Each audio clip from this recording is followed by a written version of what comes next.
Ilmu yang saya dapatkan pada program pendidikan guru penggerak menurut saya adalah hal-hal yang luar biasa, hal-hal yang selama ini mungkin tidak pernah terpikirkan sebelumnya.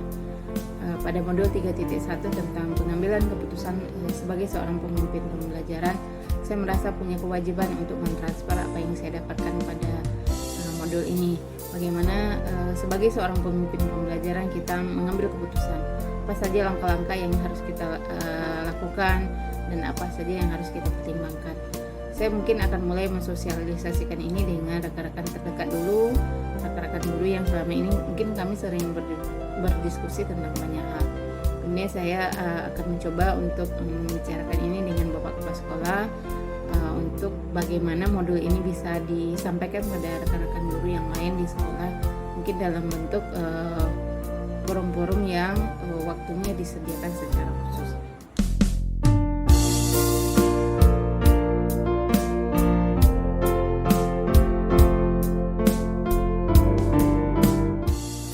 Langkah awal yang akan saya lakukan untuk mengambil keputusan sebagai seorang pemimpin pembelajaran, saya akan mulai dengan kasus-kasus sederhana yang terjadi di kelas saya.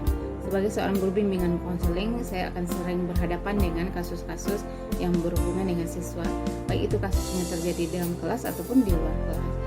Dalam mengambil keputusan, saya akan mulai mengidentifikasi kasus tersebut apakah termasuk kategori bujukan moral atau malah dilema etika. Jika kemudian diputuskan itu sebuah dilema etika, saya akan melalui 4 paradigma. Yang pertama adalah apakah kasus ini memutuskan antara individu lawan masyarakat. Maksudnya adalah kasus ini berhubungan dengan orang, murid pribadi berhadapan dengan murid yang lebih banyak, atau malah kasus ini berhubungan dengan antara mengambil keputusan antara rasa keadilan lawan rasa kasihan, atau malah kebenaran lawan kesetiaan. Atau yang terakhir adalah kasus ini apakah berefek jangka pendek atau lawan jangka panjang. Kemudian setelah melalui ini, saya akan melandaskan keputusan saya dengan 3 prinsip. Yang pertama, apakah prinsip yang saya ambil berbasis hasil akhir, atau prinsip yang saya ambil berbasis peraturan, atau malah prinsip yang saya ambil berbasis rasa peduli. Setelah melalui tahapan-tahapan tadi, saya akan masuk kepada 9 langkah pengambilan dan pengujian keputusan.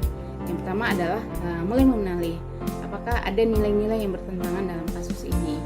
Kemudian yang kedua adalah menentukan siapa saja yang terlibat dalam situasi yang ada dalam kasus tersebut. Kemudian yang ketiga adalah mulai mengumpulkan fakta-fakta yang relevan tentang kasus yang dihadapi. Kemudian yang keempat adalah pengujian benar atau salah. Dalam pengujian benar salah ada uji legal, uji regulasi, apakah keputusan yang akan saya ambil bertentangan atau ada pelanggaran secara peraturan. Kemudian akan berhadapan dengan uji intuisi, kemudian uji publikasi, apakah kasus ini akan kemudian menjadi perhatian orang secara umum. Kemudian uji panutan atau idola, apakah kasus ini menurut idola saya akan diputuskan seperti apa.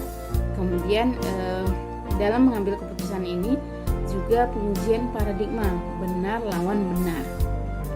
Paradigma benar lawan benar ini kita harus melandaskan lagi dengan yang tadi 4 paradigma dalam menghadapi dilema etika. Kemudian melakukan prinsip resolusi. Maksudnya prinsip resolusi adalah prinsip pengambilan keputusan kita tadi, apakah yang tadi berbasis hasil akhir, berbasis peraturan atau rasa peduli. Kemudian investigasi opsi dilema. Ada nggak keputusan opsi lain yang menjadi alternatif di luar yang 2 hal yang dipertentangkan tadi. Kemudian kita mengambil keputusan. Yang ke-8 itu kita memutuskan. Yang ke-9 adalah setelah keputusan diambil, kita lihat lagi keputusan itu apakah efektif, kemudian kita refleksikan. Ini itu.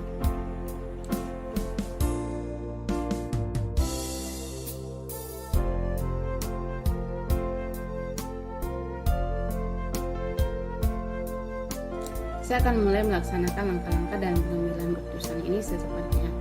Saya bisa saja mulai ini besok pagi atau minggu depan, tergantung situasi yang saya hadapi di sekolah. Saya akan mencatat langkah-langkah ini sehingga saya tidak pernah lupa bahwa dalam kasus-kasus yang saya hadapi di sekolah, saya harus melaksanakan langkah-langkah ini.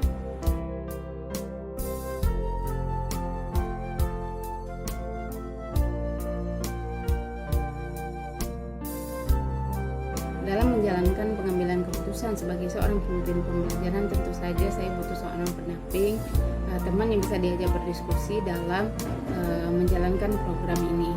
Saya akan minta bantuan kepada salah seorang guru yang saya anggap senior di sekolah saya.